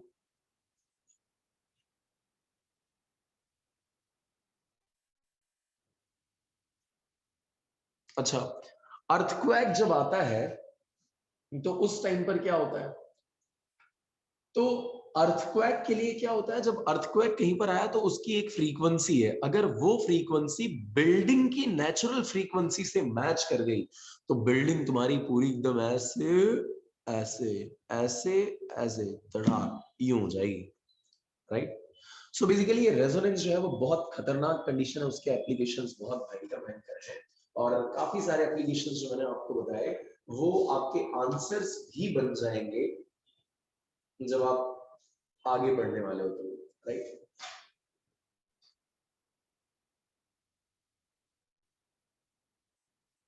Fourteen point three के एप्लीकेशन बेस्ड क्वेश्चंस के काफी सारे आंसर्स इसमें इंक्लूड हो चुके हैं फ्रॉम 15.2 सेशन। तो 15.2 के अंदर सबसे पहले तो जो आपको समझना है दैट इज, क्योंकि चैप्टर का नाम है वेव्स, तो पहले तो हम ये समझ लेते हैं कि आखिर वेव्स होती क्या है। सो वेव्स, ऑसिलेशन तो आपने पढ़ लिया। अब इसी ऑसिलेशन के अंदर एक और पार्ट आता है जिसको कहा जाता है कपल्ड ऑसिलेशन। वहां से क्रिएशन चालू होता है वेव्स का।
ओके, सो वेव्स क्या होते हैं? तो कहीं पर अगर आपने ध्यान से देखा हो, लाइक अगर वाटर कहीं पर है और वाटर को शांत पड़ा हुआ एकदम, ठीक है, और आप क्या करते हो, जा करके एक स्टोन उसमें ड्रॉप कर देते हो, एक स्टोन यहां पर क्या कर देते हो, ड्रॉप कर देते हो। तो इस शांत वाटर को आपने क्या कर दिया, डिस्टर्ब कर दिया, और होता यह है कि अब ये डिस्टर्बेंस ट्रैवल करना चालू कर देता है। इस वाटर वाला जो मीडियम है, इस मीडियम में क्या करने लग जाता है, ट्रैवल करने लग जाता है। सो motion of disturbance through any medium, motion of disturbance through any medium is known as wave, right? अच्छा, अब ये मीडियम करता क्या है? तो जैसे ही आप इसको ड्रॉप करते हो यहां से यहां पे, तो इसका जो पार्टिकल है वो एक फोर्स एक्सपीरियंस करता है, राइट? सो जैसे ही आपने इस स्टोन को यहाँ पे ड्रॉप किया, ये जो पार्टिकल है वाटर का, इसको लगेगा एक फोर्स। इस फोर्स की वजह से ये कहां जाएगा, नीचे की तरफ जाएगा। लेकिन रीस्टोरिंग फोर्स नाम की भी एक चीज होती है, तो वो रीस्टोरिंग फोर्स क्या करेगा, इसको इसकी ओरिजिनल पोजीशन में वापस लाने का काम करेगा। सो ये था आपका फोर्स जो आपने अप्लाई करवा दिया। ये जो है रीस्टोरिंग फोर्स, इसको बैक इसकी की ओरिजिनल पोजीशन में लाने का ट्राई करेगा। एंड जब ऐसी सिचुएशन क्रिएट होगी कि ये फोर्स लगाया और ये बैक आया, तो यहां पर होना चालू होगा ऑसिलेशन। रीस्टोरिंग फोर्स है ना, तो ये रीस्टोरिंग फोर्स क्या करवाने लगेगा, इस पार्टिकल को ऑसिलेट करवाने लगेगा। सो मीडियम के पार्टिकल जब ऑसिलेट करेंगे तो उसी टाइम पर due to the oscillation of particles of medium क्या होगा, ये वेव एनर्जी को ट्रांसफर करता हुआ चला जाएगा। सो वेव का काम क्या होता है, it's work is to transfer energy from one point to another point. एक पॉइंट से दूसरे पॉइंट पर एनर्जी को ट्रांसफर करना ही वेव का फंक्शन है। ये पहली बात हो गई। और ये कैसे ट्रांसफर करता है, तो ये ट्रांसफर करने के लिए ये मीडियम के पार्टिकल्स को ऑसिलेट कराने का काम करता है। Okay, yes sir. डन। तो ये थी हमारी बात इसकी वेव होता क्या है। तो वेव जो है वो बिना पार्टिकल को एक जगह से दूसरी जगह लेके गए, पार्टिकल अपनी जगह पर रहेगा लेकिन एनर्जी क्या कर देता है, एक पॉइंट से दूसरे पॉइंट तक ट्रांसफर कर देता है। उसी को आप क्या बोलते हो, वेव्स बोलते हो। सो वेव्स के केस में energy is transferred from one place to another, लेकिन कोई पार्टिकल ट्रांसफर होता है क्या, answer is no, there is no actual transfer of particles of the medium. तो भाई मीडियम के पार्टिकल्स तो ट्रांसफर नहीं होने वाले हैं, बट जो ट्रांसफर होगा उसका नाम है एनर्जी। एक जगह से दूसरी जगह ट्रांसफर हो जाएगी, पार्टिकल्स कभी भी ट्रांसफर होंगे नहीं। ठीक है, अब जब इसको डिस्टरबेंस मिलेगा, क्या सेम टाइम पे ये पार्टिकल भी डिस्टर्ब होगा, आंसर इज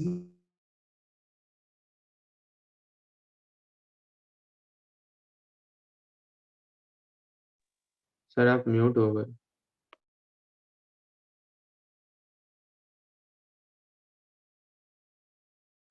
सर आप म्यूट हो गए हो।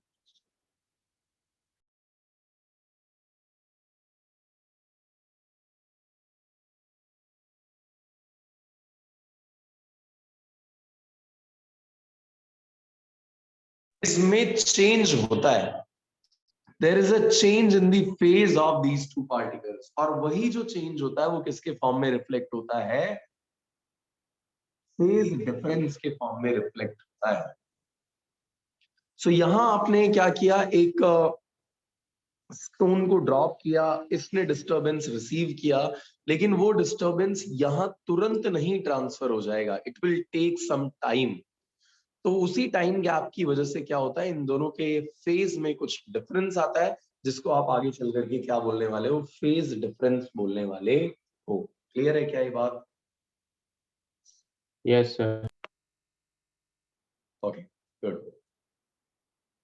थर्ड थिंग इज कि जो डिस्टरबेंस है उसकी वेलोसिटी कुछ अलग होती है और वेव की वेलोसिटी कुछ अलग होती है। तो एज आई टोल्ड यू कि जो पार्टिकल है, ये पार्टिकल जब डिस्टर्ब होगा तो ये ऑसिलेट करने लग जाएगा, और ऑसिलेट करते हुए पार्टिकल की वेलोसिटी आपने पीछे ड्राइव कर दी हुई है, that was v is equal to minus A omega sine omega T plus 5। Yes, it was minus A omega, और ये पूरी कहानी, और इसी को आपने शायद कुछ इस तरीके से भी लिख दिया था। Yes sir. यस, तो इस पार्टिकल की वेलोसिटी इतनी होती है, जबकि ये जो वेव है, इस वेव की वेलोसिटी क्या हो जाती है, लैम्बडा बाय कैपिटल टी हो जाती है। सो वेव की वेलोसिटी और पार्टिकल की वेलोसिटी दोनों अलग अलग चीजें हैं, इनका एक दूसरे से कोई लेना देना नहीं है। अच्छा, अब अगर आप फिजिकल कंडीशंस को नहीं चेंज करो, यानी मीडियम नहीं बदल रहे हो, टेम्परेचर नहीं बदल रहे हो, इन सारी चीजों को, यानी फिजिकल कंडीशंस को अगर आप कांस्टेंट कर दो, तो ये जो वेव की वेलोसिटी है, वो वेव की वेलोसिटी क्या हो जाती है, कांस्टेंट हो जाती है। सो कुछ फैक्टर्स अगर आप नहीं चेंज कर रहे हो, तो उस केस में वेव की वेलोसिटी हो जाती है कांस्टेंट। और इसके बाद आता है टाइप ऑफ वेव्स। तो बताओ भाई कितने टाइप की वेव्स होती है? चलो मैं पूछता हूँ, संतृप्त क्या बोलते हो, कितने टाइप की वेव्स होती है? Sir 3 type of waves. बताओ कौन कौन सी। Sir mechanical wave, electromagnetic wave और मैटर वेव। बहुत बढ़िया। पहले का नाम है मैकेनिकल वेव्स, दूसरे का नाम है नॉन मैकेनिकल वेव्स और तीसरे का नाम है matter waves, right. Mechanical wave क्या है? It is the type of wave जिसको प्रोपगेट होने के लिए कोई मीडियम चाहिए। The wave which requires any material medium for its propagation is known as mechanical wave. Non-mechanical wave क्या है? A wave which does not require any mechanical medium or material medium for its propagation, उसको आपने क्या बोला हुआ है? Non-mechanical wave बोला हुआ है। मैटर वेव क्या होगा? तो आपने केमिस्ट्री के अंदर एक इक्वेशन पढ़ रखा है, lambda is equal to H by MV. छोटे छोटे पार्टिकल्स के साथ associated wavelength lambda that is equal to H by MV. छोटे छोटे particles in the sense electron है, प्रोटॉन है, न्यूट्रॉन है, इन सब के साथ एसोसिएटेड जो वेवलेंथ होती है जिसको आप लैम्बडा से रिप्रेजेंट करते हो, दैट इज इक्वल टू क्या होता है? h by mv होता है, where h is the Planck's constant, m is the mass of that tiny particle, v is the velocity of that tiny particle. So the waves associated with the tiny particles like electron, protons, neutrons, उनको आप क्या बोलते हो? Matter waves बोलते हो। या इसी को आपने केमिस्ट्री में क्या नाम दिया था? कौन सी wavelength? De Broglie's wavelength. De Broglie wavelength. तो इसको आप डिब्रॉय वेव भी बोल सकते हो, राइट। इसके बाद बात आती है कि भाई क्या हर एक मीडियम में से ही वेव्स प्रोपगेट कर पाएंगी? हर मीडियम में से वेव प्रोपगेट कर जाएगी? Answer is no. ऐसा मीडियम जिसके पास 3 गुण है, 3 क्वालिटीज है, उनमें से ही ये वेव्स क्या कर पाती है? पास कर पाती हैं। कौन कौन से 3 गुण, कौन कौन से 3 कैरेक्टरिस्टिक्स? तो पहला कैरेक्टर है कि भाई जो वेव है, जिस वेव की आप बात कर रहे हो, वो जिस मीडियम में प्रोपगेट होना चाहती है, उस मीडियम में पहला तो इलास्टिसिटी होना चाहिए। इलास्टिसिटी होना चाहिए। अब इलास्टिसिटी क्यों? तो जैसा मैंने आपको बताया कि अगर ये पार्टिकल नीचे जा रहा है तो ये अपनी ओरिजिनल शेप एंड साइज को रीगेन करने की टेंडेंसी भी रखना चाहिए, राइट। अगर ये मेन पोजीशन पे रिटर्न ही नहीं आएगा तो ये वेव बनाएगा कैसे? तो अगर ये ऑब्जेक्ट हमारा, ये जो पार्टिकल है हमारा, ये मेन पोजीशन पर आ सकता है तो हम बोलेंगे भाई मीडियम इलास्टिक है। और इलास्टिक मीडियम है, इसका मतलब वेव्स के प्रोपगेट होने की पहली कंडीशन तो यहां सेटिस्फाई हो जाएगी। मेरे को बताओ, क्या ये कहानी मैं नॉन मैकेनिकल वेव के लिए कर रहा हूं? No sir. नहीं। किसके लिए कर रहा हूं? मैकेनिकल वेव्स के लिए ही कर रहा हूं। क्यों? क्योंकि दीज आर दी वेव्स जिनके प्रोपगेट होने के लिए आपको किसकी जरूरत है? मीडियम। तो मैकेनिकल वेव्स को बेसिकली प्रोपगेट होने के लिए 3 चीजें चाहिए होती हैं।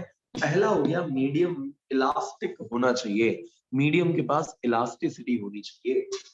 दूसरा है इनर्शिया होना चाहिए। इनर्शिया, इनर्शिया का मतलब क्या होता है? इनर्शिया का मतलब होता है कि मेमोरी होनी चाहिए उसके पास। मेमोरी होने का मतलब क्या है?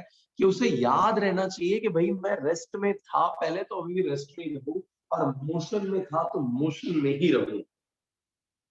तो अगर उसके पास इनर्शिया की प्रॉपर्टी है तो क्या करेगा? वो काइनेटिक एनर्जी को स्टोर कर पाएगा, क्योंकि मोशन है। मोशन है यानी वो मोशन में ही रहना चाहेगा, काइनेटिक एनर्जी को स्टोर कर पाएगा। और जब वो ऐसा कर पाएगा तो ऑसिलेशन हमारा सस्टेन कर पाएगा, राइट। तो दूसरा बेसिक प्रॉपर्टी क्या हो जाती है? इनर्शिया की। And third is minimum friction. ये क्या बताना चाहता है? मिनिमम फ्रिक्शन क्या कहना चाहता है तो समझना। अगर फ्रिक्शन बहुत ज्यादा होगा इस पार्टिकल के बीच में और ये वाले पार्टिकल के बीच में, अगर तो फ्रिक्शन बहुत ज्यादा हुआ तो उस फ्रिक्शन की वजह से ये पार्टिकल ऊपर जा ही नहीं पाएगा, और जब ये पार्टिकल जा नहीं पाएगा तो ये ऑसिलेट नहीं कर पाएगा, और अगर ऑसिलेशन नहीं हो रहा है तो एनर्जी एक पॉइंट से दूसरे पॉइंट तक प्रोपगेट नहीं कर पाएगी। आ रही है क्या बात समझ में? Yes sir. ओके, तो ये सिचुएशन है inertia, elasticity and minimum friction की। अगर किसी मीडियम के पास ये तीन क्वालिटीज हैं तब तो उनमें से मैकेनिकल वेव्स प्रोपगेट होंगी, अदरवाइज नहीं हो सकती। राइट? Yes sir. तो एक स्प्रिंग बॉल मॉडल आपने पढ़ा हुआ था चैप्टर नंबर 9 के अंदर, याद है क्या? Yes sir. और एक स्प्रिंग मॉडल आप यहाँ पर करने जा रहे हो जिसमें आप समझोगे कि एक इलास्टिक मीडियम में वेव प्रोपगेट कैसे करती है। right? तो मान लीजिए ये आपके पास एक स्प्रिंग है, लेट्स अज्यूम ये आपकी एक कोई स्प्रिंग है,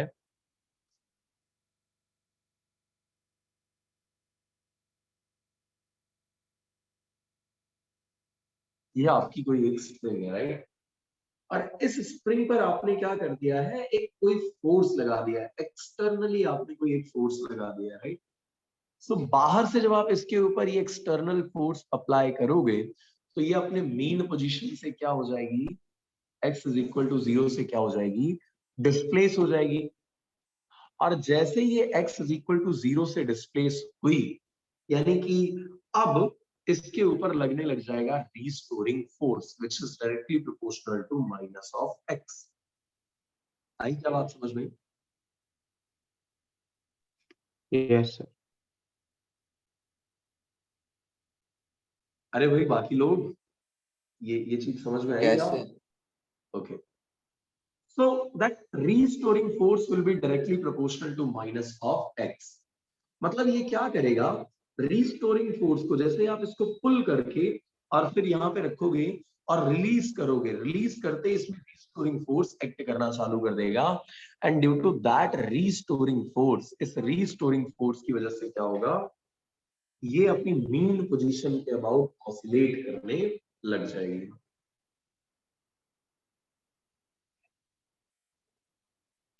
तो इसी मॉडल को हम यूज करते हैं सॉलिड्स में से साउंड की वेव्स को प्रोपगेट करके बताने के लिए, उसको एक्सप्लेन करने के लिए। जरा समझते हैं सिचुएशन क्या है।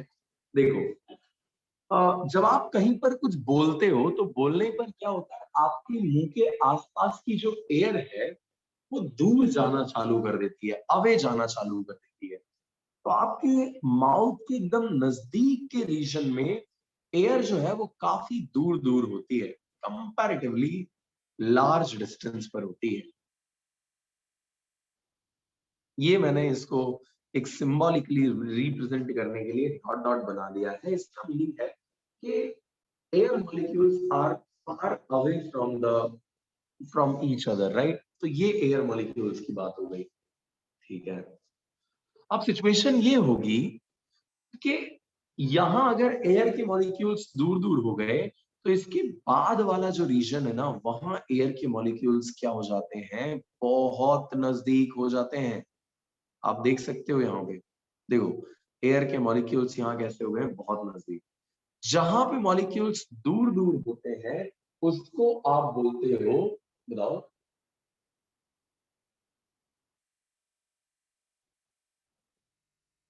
रेरफेक्शन। Rarefaction, yes. और ये जहां पे एयर के मॉलिक्यूल्स बहुत नजदीक नजदीक होते हैं इसको आप बोलते हो कंप्रेशन। बिल्कुल सही है। सो ये है सी, कंप्रेशन, और ये है आर, रेरफेक्शन। तो जहां पे कंप्रेशन क्रिएट होता है वहां पे एयर के मॉलिक्यूल्स बहुत ज्यादा हो जाते हैं, और जहां पे रेयरफेक्शन क्रिएट होता है वहां पे एयर के मॉलिक्यूल्स बहुत कम हो जाते हैं। तो इसको अगर मैं ग्राफिकली रिप्रेजेंट करूं तो आई कैन रिप्रेजेंट इट ऐसे।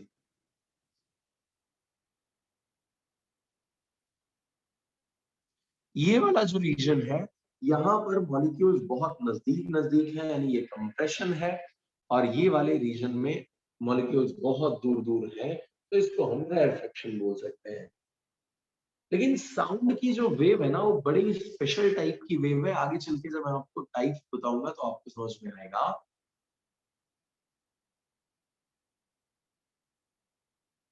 तो साउंड की वेव्स बड़ी स्पेशल टाइप की वेव होती है, उसका एक एक टाइप आएगा, वो हम डिस्कस करेंगे अभी थोड़ी देर में। लेकिन ये जो वेव मैंने बनाई है, ये कुछ अलग टाइप की वेव है, इसका भी एक टाइप बन करके आएगा, और वो दोनों हम समझते हैं कि क्या होता है। बेसिकली वेव्स को और दो कैटेगरीज में अगर मैं क्लासिफाई करना चाहूं, तो एक कैटेगरी उसकी बनती है लॉन्जिट्यूडिनल वेव की,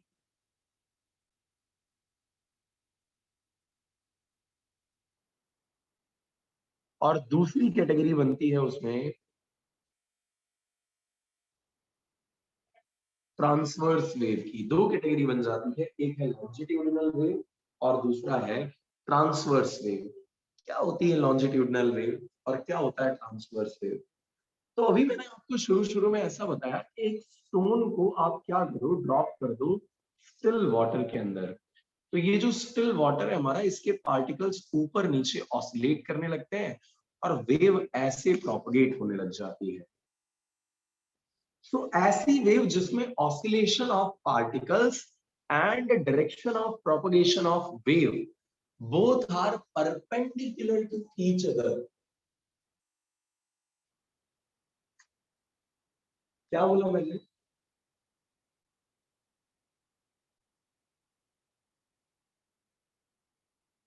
जिस सिचुएशन में वेव के प्रोपगेट होने की direction and oscillation of the particles of medium के जो पार्टिकल्स हैं इनका ऑसिलेशन, और जिस डायरेक्शन में वेव ट्रेवल कर रही है, मीडियम के पार्टिकल्स ऐसे ऑसिलेट कर रहे हैं, वेव ऐसे ट्रेवल कर रही है, तो ये दोनों कैसे हो गए? Perpendicular to each other. तो इस टाइप का जो वेव है उसे आप क्या बोलोगे? लॉन्जिट्यूडिनल वेव बोलोगे। Sir transverse. Transverse, yes, transverse, yes, right, okay. So transverse wave is a wave in which the oscillation of particles is perpendicular to the direction of motion of the wave. Particles ऐसे oscillate करेंगे, wave ऐसे propagate हो जाएगी, तो इसी को आपने क्या बोला है? ट्रांसवर्स वेव बोला है। दूसरा, जब आप लॉन्जिट्यूडिनल वेव की बात करते हो तो इसमें क्या होता है? जब आपने कुछ बोला तो बोलने पर आपके आसपास के रीजन की जो एयर होती है वो आगे जाती है, फिर बैक आ जाती है, फिर आगे, फिर पीछे, फिर आगे, फिर पीछे। इट मींस वो कुछ इस तरीके से ऑसिलेट कर रही होती है। मतलब वेव आपकी ऐसे ट्रेवल कर रही है और पार्टिकल का ऑसिलेशन भी इसकी डायरेक्शन में हो रहा है। तो when direction of propagation of wave and और direction of oscillation of the particle दोनों सेम होते हैं, उस टाइम पर जो वेव बनती है उसको हम क्या बोलते हैं? लॉन्जिट्यूडिनल वेव बोलते हैं।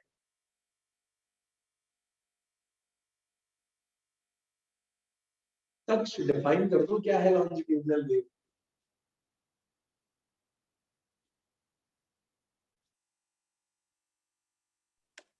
सर बुक में से पढ़ना है।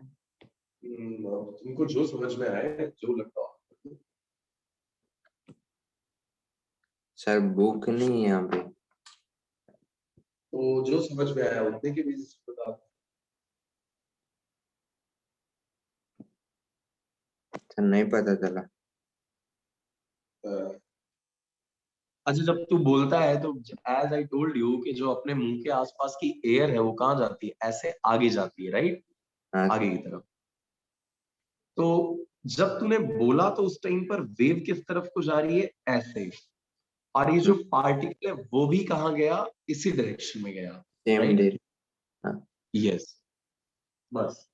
तो when the direction of propagation of wave and oscillation of particles is in the same direction, that type of wave is known as longitudinal. Longitudinal.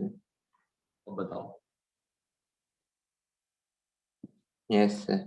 When the propagation of the wave and the oscillation of the particles of the wave travel in the same direction, That type of wave is known as longitudinal wave.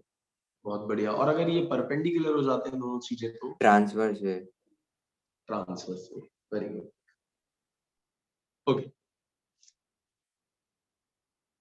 तो यहाँ पर अगर आपने ध्यान दिया हो तो water के अंदर कुछ ऐसे रीजन क्रिएट हो जाते हैं, है ना।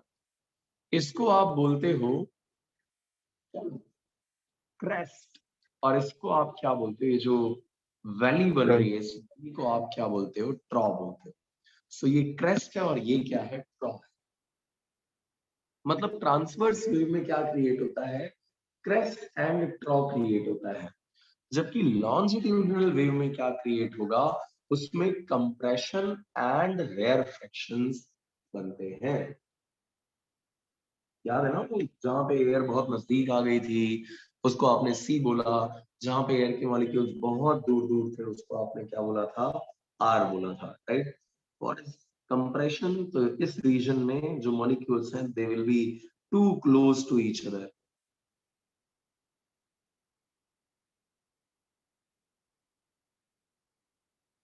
So C and R, good। यहां पर ये दोनों चीजें फॉर्म हो रही होती है। एक फिनोमेना होता है फिजिक्स में जिसको आप बोलते हो पोलराइजेशन। पोलराइजेशन का मतलब होता है पार्टिकल्स को एक ही डायरेक्शन में ऑसिलेट करने के लिए मजबूर कर देना। ये जो ट्रांसवर्स वेव्स होती हैं इसमें मान लीजिए वेव प्रोपगेशन की डायरेक्शन ये है, तो पार्टिकल का ऑसिलेशन ऐसे हो रहा है तो भी परपेंडिकुलर होगा, ऐसे हो रहा है तो भी परपेंडिकुलर होगा, ऐसे हो रहा है तो भी परपेंडिकुलर होगा, और ऐसे हो रहा है तो भी परपेंडिकुलर होगा।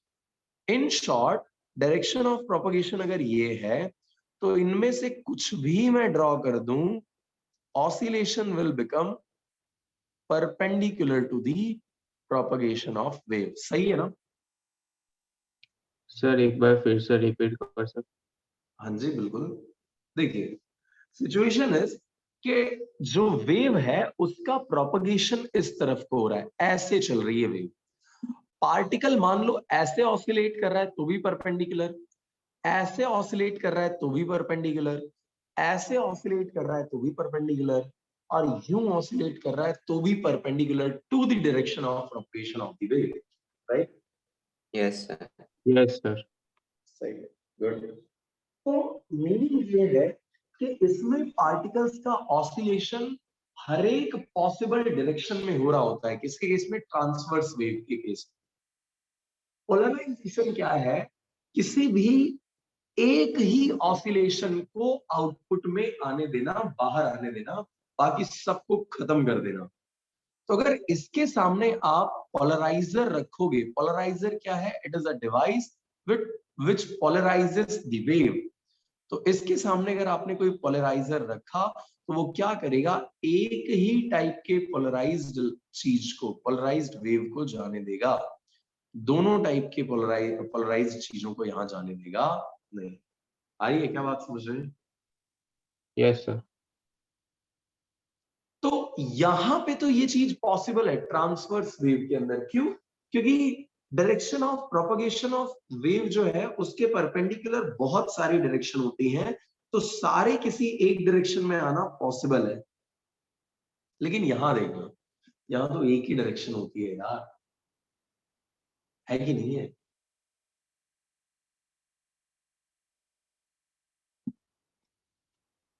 लॉन्जिट्यूडिनल के केस में अगर वेव इस तरफ को प्रोपगेट हो रही है तो पार्टिकल भी इसी डायरेक्शन के अंदर क्या कर रहा होगा, ऑसिलेट कर रहा होगा। Oscillate. आ रही है क्या बात समझ में वाली। Yes Yes. सर। बिल्कुल सही है। तो सिचुएशन इज, यहां से आपने वेव को प्रोपगेट होता हुआ देखा इस तरफ, और इसका भी ऑसिलेशन ऐसे हो रहा है।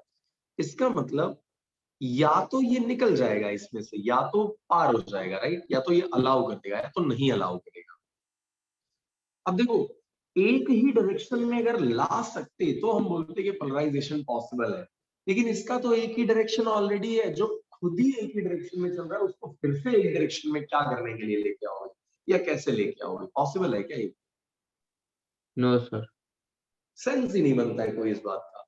दैट मीन्स ट्रांसवर्स वेव का पोलराइजेशन पॉसिबल है और लॉन्जिट्यूडिनल वेव का पोलराइजेशन पॉसिबल नहीं है।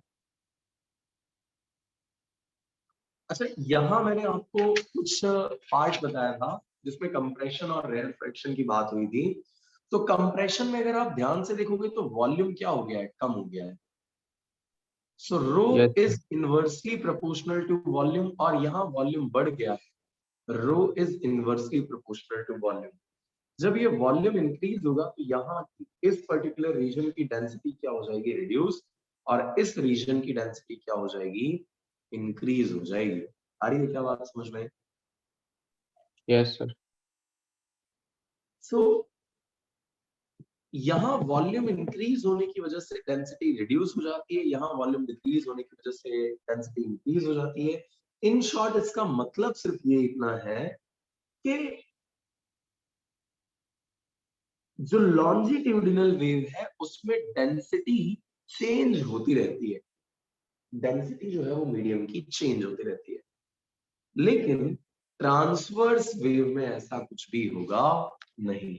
There will be no anything related to change in density or volume, कुछ भी वहां पे नहीं होगा। किसमें? In case of Transverse wave. जी हाँ, लॉन्जिट्यूडिनल वेव के अंदर डेंसिटी और जो वॉल्यूम है, प्रेशर है, ये सारी चीजें क्या होंगी, चेंज होंगी। लेकिन इसके केस में लाइक जो ट्रांसवर्स वेव्स हैं उसके केस में ये चीजें होने वाली नहीं है। It is not possible.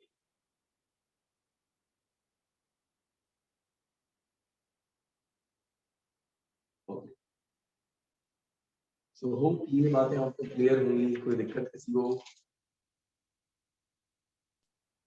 No, sir. अब छोटे छोटे टॉपिक और आते हैं। कैपिलरी एंड ग्रेविटी वेव्स क्या होता है? तो कभी आप उस पे नदी के किनारे जाकर के बैठना, तो जब नदी के किनारे आप जाकर के बैठोगे तो उस टाइम पर देखना या झील के आसपास जब आप बैठोगे, लेक के आसपास, तो आपको पता चलेगा कि वहां कंटिन्यूअसली एक छोटी छोटी वेव्स ऑलरेडी प्रोड्यूस हो रही होती हैं, बहुत छोटी छोटी वेव्स वहां प्रोड्यूस हो रही होती है। Yes sir. एंड दोज बहुत छोटी छोटी जो वेव्स होती हैं उन्हीं को आप क्या बोलते हो, कैपिलरी वेव्स बोलते हो। अब वेव है तो रिस्टोरिंग फोर्स होगा, क्योंकि मीडियम के अंदर ये ट्रेवल कर रही है, और मीडियम के अंदर ट्रेवल कर रही है यानी रिस्टोरिंग फोर्स तो होना ही चाहिए। यहाँ पर भी रिस्टोरिंग फोर्स होता है, और वो रिस्टोरिंग फोर्स कौन प्रोवाइड करता है, सरफेस टेंशन। याद करो सरफेस टेंशन क्या था, फोर्स पर यूनिट लेंथ। हाँ कि नहीं था? Yes sir. तो surface tension was force per unit length, और यहाँ मैं किसकी बात कर रहा हूँ कि भाई रिस्टोरिंग फोर्स की तरह कौन काम करता है, ऑब्वियसली वो कौन हो जाता है, सरफेस टेंशन ऑफ वाटर हो जाता है। दूसरा जो आप डिस्कस करने वाले हो इसमें, that is gravity waves, right. ये जो ग्रेविटी वेव्स होती हैं इनका एक पूरा अलग ही वर्ल्ड है, पूरे अलग ही वर्ल्ड में जी रही होती है। अगर आप लोगों ने कोई एक नाम सुन रखा है, मेरे दिमाग में अभी क्लिक नहीं हो रहा है, तो ग्रेविटी वेव, LIGO, लिगो, लिगो नाम का एक डिवाइस है। ये क्या करता है, ग्रेविटी वेव्स को मेजर करने का काम करता है। बेसिकली आप जानते हो कि न्यूटन साहब ने हमको ये बताया कि सन के अराउंड अर्थ रोटेट करती रहती है, रीजन इज कि ग्रेविटेशनल फोर्स होता है। लेकिन हमारे आइंस्टाइन साहब ने हमको ऐसा बोला कि नहीं नहीं नहीं, ऐसा कुछ नहीं होता है। होता ये है कि there is a space time curve, उस स्पेस टाइम कर्व के ऊपर, ये स्पेस टाइम कर्व है और इसके ऊपर हमारी अर्थ आई हुई है, और जहां ये आती है वहां पे क्या हो जाता है, बेंड हो जाता है। और ये जब बेंड होता है तो वो जो वेव्स प्रोड्यूस होती हैं उन वेव्स को आप क्या बोलते हो, ग्रेविटी वेव्स बोलते हो। थोड़ी भयानक टाइप की वेव्स होती हैं, इनका जो वेवलेंथ है वो कंपैरेटिवली लार्ज होता है कैपिलरी वेव से, क्योंकि as I told you capillary waves बहुत छोटी वेवलेंथ की होती हैं, लेकिन उनके कंपैरिजन में ग्रेविटी वेव्स काफी बड़ी होती हैं, राइट।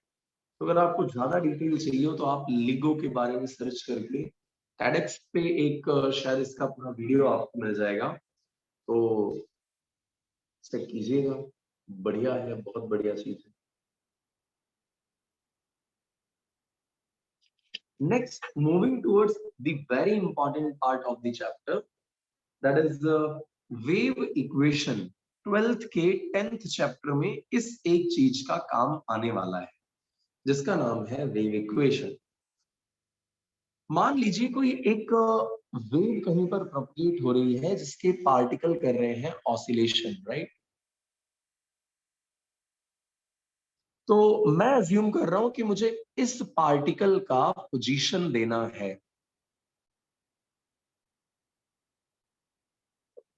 इस पार्टिकल का, ये पार्टिकल भी क्या कर रहा होगा, ऊपर नीचे सिंपल हार्मोनिक मोशन कर रहा होगा। तो मुझे इस पार्टिकल की पूरी कुंडली बतानी है, पूरा डिटेल बताना है। तो एक चीज तो इसका फिक्स होगा, and that is from this to this, यहां से यहां तक का ये डिस्टेंस तो इसका फिक्स रहने वाला है, क्योंकि पार्टिकल कहां का आप ले रहे हो, रेफरेंस से वो डिस्टेंस तो आपका एकदम क्लियर रहेगा। लेकिन अगर ये लॉन्जिट्यूडिनल वेव है तो ये जो पार्टिकल होंगे वो क्या कर रहे होंगे, ऐसे ऊपर नीचे वेव प्रोपगेशन की डायरेक्शन, सॉरी ट्रांसवर्स वेव अगर है तो उस केस में पार्टिकल और वेव प्रोपगेशन की डायरेक्शन दोनों क्या होंगे, परपेंडिकुलर टू ईच अदर। और जब ये परपेंडिकुलर होंगे तो कभी पार्टिकल यहां हो सकता है, कभी यहां, कभी यहां, कभी यहां, कभी यहां, यानी कि कोई इसकी फिक्स पोजीशन नहीं है पार्टिकल। तो उस पोजीशन को मैं किससे रिप्रेजेंट कर दे रहा हूं, y से। किसी टाइम के ऊपर जो पोजीशन है y, जिसमें x है फिक्स लेकिन टाइम चेंज हो रहा है, इस फंक्शन को मैं लिख रहा हूं y ऑफ xt। यानी y किस पर डिपेंड कर रहा है, एक तो x पे डिपेंड कर रहा है, y में यानी कितना डिस्प्लेसमेंट होगा वो एक तो x पे डिपेंड कर रहा है, और दूसरा किस टाइम पर आप इसको ऑब्जर्व कर रहे हो उस पर डिपेंड करता है। दो चीजों पर ही डिपेंड करता है। सो इक्वेशन इज, ये ग्राफ कौन से ग्राफ के साथ रिसेंबल कर रहा है, साइन के ग्राफ के साथ या कोसाइन के ग्राफ के साथ, साइंस के ग्राफ्स के साथ। बहुत बढ़िया। अगर इसका एम्पलीट्यूड कैपिटल A है तो this y is written as a sin kx minus omega t plus phi. ये है आपका डिस्प्लेसमेंट y का x एंड t के फॉर्म में फॉर्मूला।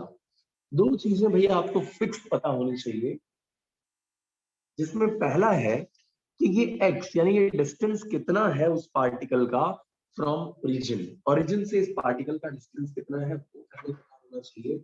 और जब वो हमें पता चल जाए तो उसके बाद किस टाइम पे आप इसे मेजर कर रहे हो वो भी पता होना चाहिए। नहीं तो कभी ये पार्टिकल यहाँ होगा, कभी यहाँ पे होगा, कभी यहाँ पे होगा, कभी यहाँ पे होगा, कभी यहाँ पे होगा, कभी एम्पलीट्यूड पे होगा, कभी नेगेटिव एम्पलीट्यूड पे होगा। उसका टाइम भी आपको क्या करना पड़ेगा, फिक्स करना पड़ेगा। So fixing only the position of particle is not enough, उसके साथ साथ किस टाइम आप ऑब्जर्व कर रहे हो वो भी आपको देखना पड़ेगा। दो चीजें अगर आप फिक्स कर दो तो जो इक्वेशन निकल के आती है that is what you call as wave equation, जिसमें ए क्या है, एम्पलीट्यूड, जो आपने पिछले चैप्टर में पढ़ लिया हुआ है क्या होता है, it is the maximum displacement of the particle from mean position on either side. तो अब उसको हम डिस्कस नहीं करेंगे। ये क्या के क्या है, it is the angular wave number. Angular wave number, सोचो लैम्बडा जितने वेवलेंथ में कितना एंगल कवर होता था, तो ऑब्वियसली 2 पाई रेडियन, बिल्कुल। तो यूनिट वेवलेंथ में कितना एंगल कवर होगा, 2 pi by lambda. 2 pi bye lambda. और इसी को आप क्या बोलते हो, के बोलते हो, which is known as angular wave number. So it is the 2 pi bye के, जिसका फॉर्मूला होता है कि 2 पाई बाय के इज इक्वल टू क्या हो जाता है, लैम्डा हो जाता है, राइट। या 2 pi by lambda is equal to क्या हो जाएगा, के हो जाएगा। इसको आप बोलते हो एंगुलर वेव नंबर या प्रोपगेशन कांस्टेंट बोल सकते हो। ठीक है, ओमेगा के बारे में किसी को नहीं पता हो, कोई ऐसा है जो ओमेगा को नहीं जानता हो? फाई के बारे में कोई अननोन है, अगर किसी को ऐसा लग रहा है नहीं पता चला है फाई क्या होता है? Phi initial phase. Initial phase का मतलब है t इज इक्वल टू 0 पर जो फेज है वो। So the phase of a particle at t is equal to 0 is known as initial phase.